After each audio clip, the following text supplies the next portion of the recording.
चलिए अगला क्वेश्चन समझते हैं क्या बोल रहे हैं। ठीक है, स्क्रीन पे आपके क्वेश्चंस हैं। ठीक है, मैं एक बार पढ़ दे रहा हूँ। बोल रहा है कि कोई बोल रहा है कि पी जो है 6,000 रुपये का एक वस्तु खरीदा, उसको 30% लाभ पर बेच दिया किसको, क्यू को। फिर क्यू क्या किया, उस पर 200 रुपये लगाया और फिर 40% लाभ पर किसको बेच दिया, आर को। फिर आर क्या किया, 10% माइनस पर एस को बेच दिया। तो एस को कितना रुपये चुकाना पड़ेगा उसको खरीदने के लिए। ठीक है, चलिए तो इसको समझते हैं। क्या बोल रहा है, 6,000 रुपये है, बिल्कुल है। 6,000 का 30% कितना हो जाएगा, जो इसको बेचेगा। तो इसको याद रखिएगा कि क्रय मूल्य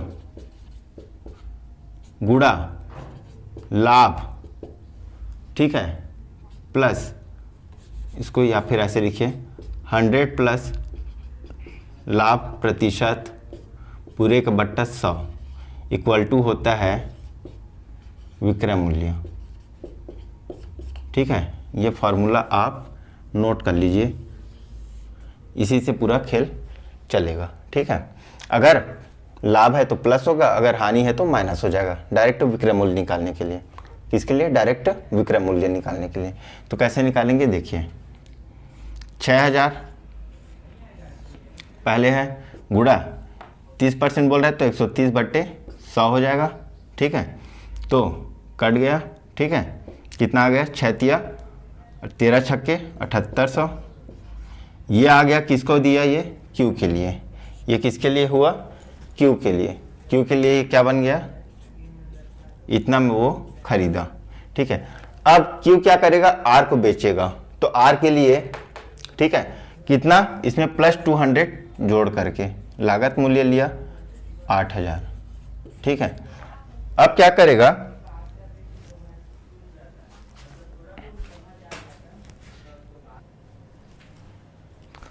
अब क्या करेंगे, ठीक है, ये 8,000 रुपए में ये 40% का लाभ कमाया।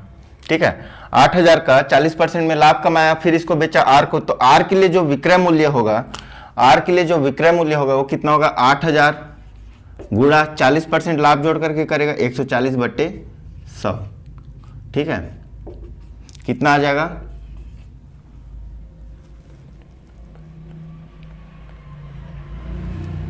14 अट्ठे 112 होता है। 14 अट्ठे 112 रुपये होता है। मतलब आर, ठीक है, क्यू उसको कितना में बेचा, 11,200 रुपये में। 11,200 रुपये में। एकदम बारीकी से समझिएगा। ठीक है, इसको आपको जाकर के 2 बार 3 बार के कंप्लीट होने के बाद 2 बार 3 बार आपको प्रैक्टिस करना है, आपको पूरा चीज़ें समझ में आएंगी। ठीक है, नहीं समझ में आएगा दोबारा वीडियो देखिएगा। ठीक है, और अभी इसी तरह के क्वेश्चन और भी जब प्रीवियस ईयर के क्वेश्चंस करेंगे तो हमें मिलेंगे। ठीक है, अब ये 1,200 रुपये, अब ये 11,200 रुपये। ठीक है, इतना इसके लिए क्रय मूल्य हो गया। अब इसको बेचेगा कितना, 10% का हानि लेकर के। ठीक है, तो 10% का हानि लेंगे।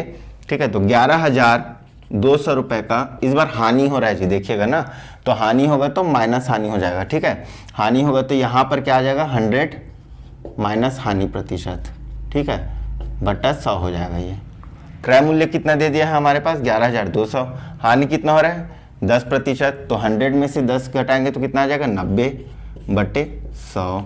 2 जीरो से 2 जीरो कट गया, 0 का 0, 9 दूनी 18 का 8, हासिल आई 1, 11 99 और 1 100, 10,080 रुपये। मतलब एस कितना में खरीदा, जो एस है वो कितना में खरीदा, 10,080 रुपये में। बात समझ में आया। ठीक है, इसको प्रॉपर अच्छे से आप नोट कीजिएगा, आपको एक एक चीज़ें समझ में आएंगी। ठीक है, ये फार्मूला है, इसको आप नोट करके रखिएगा, आगे भी और क्वेश्चन में काम आएंगे। आगे बढ़ते हैं।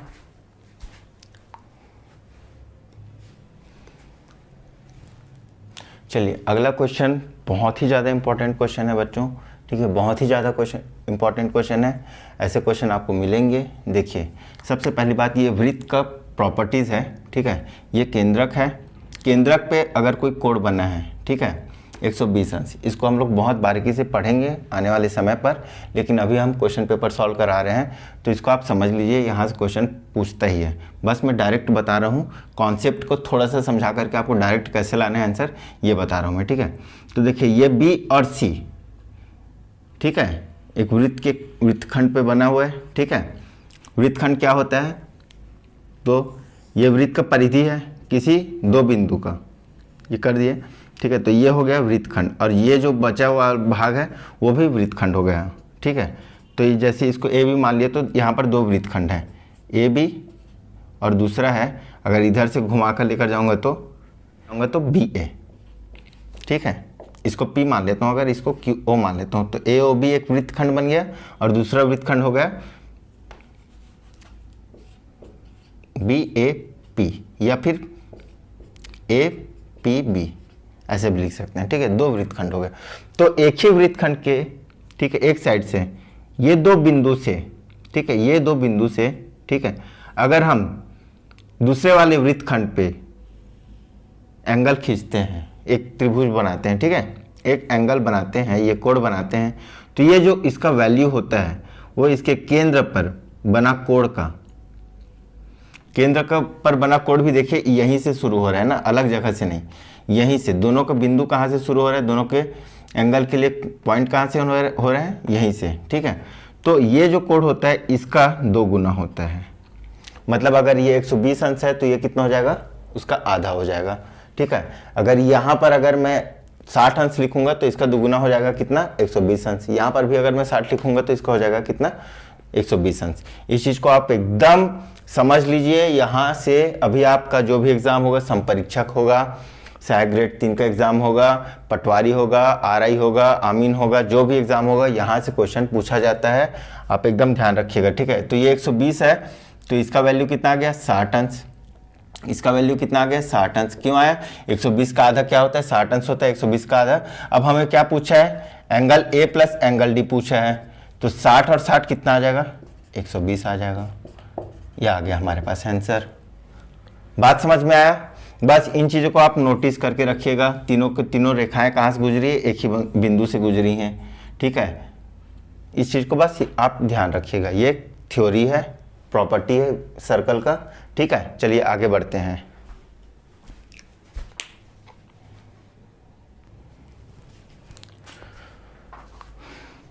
हमारा अगला क्वेश्चन बोल रहा है कि प्रथम 9 संख्याओं का क्या दे रखा है, औसत दे रखा है, ठीक है। 9 संख्याओं का सीरीज दे रखा है, जिसमें से प्रथम 5 संख्याओं का औसत दे दिया 15, अंतिम 5 संख्याओं का औसत दे दिया 16, पांचवा नंबर जो दे दिया उसका वैल्यू दे दिया 20। तो 9 संख्याओं का औसत पूछ रहा है, ठीक है। बहुत आसान है। सबसे पहले आपको ऐसे उसको क्वेश्चंस को डिकोड करना आना चाहिए। तो देखिए 5 प्रथम संख्याओं का औसत 15 दे दिए, तो योग कितना हो जाता है, संख्या औसत गुणा ये जो नंबर दिया रहता है उसको हम लोग क्या करते हैं, गुणा कर देते हैं। 15 गुणा 5 बराबर 75, इनका योग आ जाएगा। इसी तरह से अगर इनका योग निकालूं तो कितना आ जाएगा, 16 गुणा 5 बराबर 80, ठीक है। और 5th नंबर दे दिया है, ठीक है, कितना आ जाएगा, 20 दिया है। अब मुझे एक कॉन्सेप्ट बताइएगा आप, ठीक है। यहाँ पर मैं 3 संख्या लिख देता हूँ, 1 2 3। अब मैं बोलूंगा अगर कि प्रथम 2 संख्याओं का योग कितना दे दिया है जी, मेरे पास 3, और इसी तरह से अंतिम 2 संख्याओं का योग कितना हो जाएगा, 3 2 5, ठीक है। अब अगर मैं इन दोनों को जोड़ दूंगा, ठीक है, देखिएगा ना, 5 और 3 8, ठीक है। और इन तीनों संख्याओं का योग निकालूंगा तो कितना आएगा, 3 2 5 और 1 6।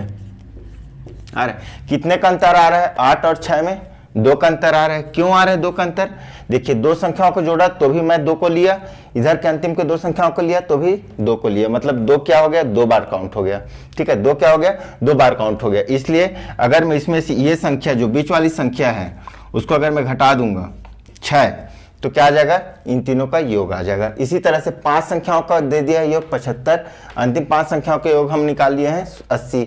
लेकिन 5 5 है हमारे पास, टोटल कितना संख्या, 9 संख्या है, थे हमारे पास कितने संख्या, लेकिन अभी हम लोग कितने अंक को जोड़ रहे हैं, 5 और 5 10 संख्या को। तो हम लोग कौन से बीच वाला जो नंबर था उसको हम लोग क्या कर दिए, 2 बार जोड़ दिए, और वही बीच वाली संख्या क्या है, 5वां संख्या है, ठीक है। अभी आप पूछेंगे कैसे निकाले सर कि 5वां संख्या कैसे होगा, ठीक है। तो देखिए यहाँ पर 1 2 3 था, 3 अंक में हम दूसरा नंबर को कैसे लिए, तो 3 में +1 करेंगे तो 4, 4 का आधा कितना होता है, 2 होता है, तो ये सेकंड नंबर आएगा। इसी तरह से 9 अंक है, तो 9 में अगर 1 जोड़ूंगा तो कितना आ जाएगा, 10, 10 का आधा क्या हो जाएगा, 5। तो मतलब हम 5वें नंबर को ही 2 बार जोड़ दिए हैं। तो हम क्या करेंगे अब, ठीक है, बात समझ में आया। तो अब हम क्या करेंगे, 9 संख्याओं का औसत निकालने के लिए, तो औसत का फॉर्मूला क्या होता है, किसी भी संख्या का औसत का फॉर्मूला क्या होता है कि योग, उन संख्याओं का योग बट्टे कितने जो संख्या हैं, जितने वो संख्या हैं, ये होता है औसत का, एवरेज का फॉर्मूला। ठीक है, ये होता है एवरेज का फॉर्मूला। ठीक है, तो इन दोनों का योग करेंगे सबसे पहले तो हम 5 0 5 8 7 15। ठीक है, अब घटाऊंगा किसको मैं, 20 को। 5 5 2 7, 5 में से 2 गया, ठीक है, 3 और 1 का 1। ठीक है, औसत अब हमें क्या निकालना है, 9 संख्याओं का औसत। तो औसत क्या हो जाएगा, 9 संख्याओं का योग आ गया। ये क्या है, 9 संख्याओं का योग है। 135 लिख नहीं रहा हूं मैं, ये क्या है, 9 संख्याओं का योग है। ठीक है, अगर नहीं समझ में आओगे तो फिर से आप पीछे जा करके आप देख लीजिएगा कैसे समझाया हूं मैं। ठीक है, योग आ गया कितना, 135। ठीक है, नंबर कितने हैं हमारे पास, 9 है, तो बटा 9, 15 निया 135 होता है। तो इस तरह से आ गया हमारे पास कितना आंसर, 15। बात समझ में आया। ठीक है, तो इस क्वेश्चन को अच्छे से कर लीजिएगा आप। यहाँ से 2 से 3 चीजें आप लोगों को सीखने को मिला कि एवरेज, अगर किसी भी संख्याओं का 2 या 3 से n संख्याओं का अगर औसत पूछा तो योग बटे n होता है। पहला चीज सीखे, दूसरा एक मेथड सीख गए आप। ठीक है, और तीसरा क्या सीखे आप, किसी का औसत दिया रहेगा और नंबर दिया रहेगा तो उसका योग कैसे निकालना है, ये सीख लिया आप। 3 टाइप के पैटर्न आपका यहाँ पर कंप्लीट हो गया औसत चैप्टर का। ठीक है, चलिए आगे बढ़ते हैं।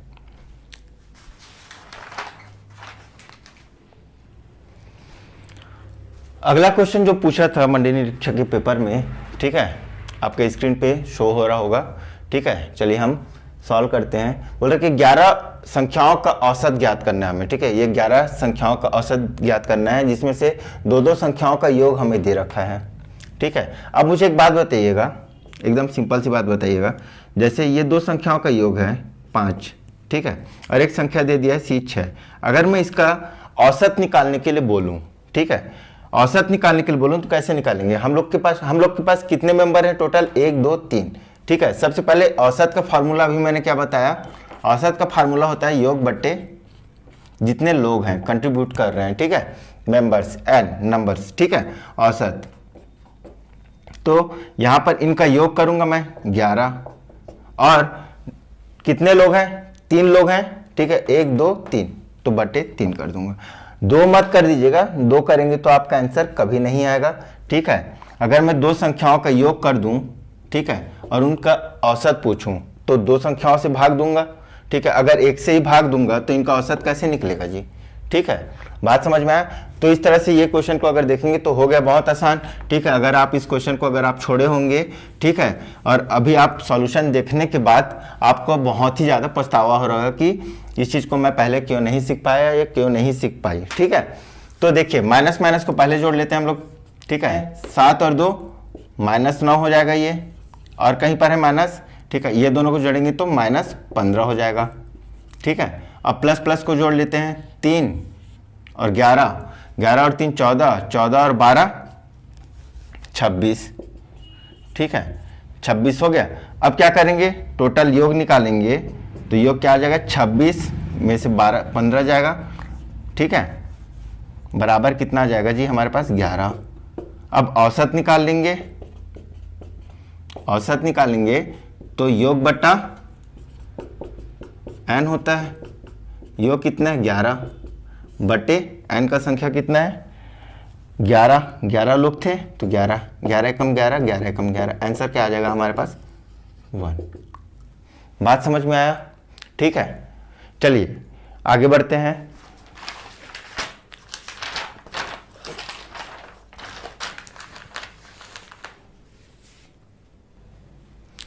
चलिए अगला क्वेश्चन है, जो क्वेश्चन आया हुआ था, cube root 0.064 plus square root 1.21, इसका वैल्यू पूछा है। बहुत ही आसान क्वेश्चन है, 3 अंकों में दिया है, मतलब इसका सीधा वैल्यू आएगा। 64 का क्यूब कितना होता है, रूट क्यूब रूट कितना होता है, 4 होता है। ठीक है, कितने अंक के बाद लगेगा, 1 अंक के बाद लगेगा। ठीक है, लास्ट लेक्चर में मैं बता चुका हूँ। ठीक है, नहीं देखे होंगे तो आप लोग देख लीजिएगा उस लास्ट लेक्चर को। ठीक है, और 121, अगर ये पॉइंट को हटा दूं मैं तो 121 का वर्गमूल कितना होता है, 11, तो ठीक है। तो ये दशमलव एक अंक के बाद लगेगा, इकाई की तरफ से एक अंक ना 1.1। अब इसको जोड़ दीजिए, 4 और 1 5 और 1, ये आ गया हमारे पास आंसर, है ना। बहुत आंसर, इस बहुत आसान क्वेश्चन, ठीक है। इसके लिए पेन कॉपी भी टच करने की जरूरत नहीं थी, ठीक है। चलिए आगे बढ़ते हैं।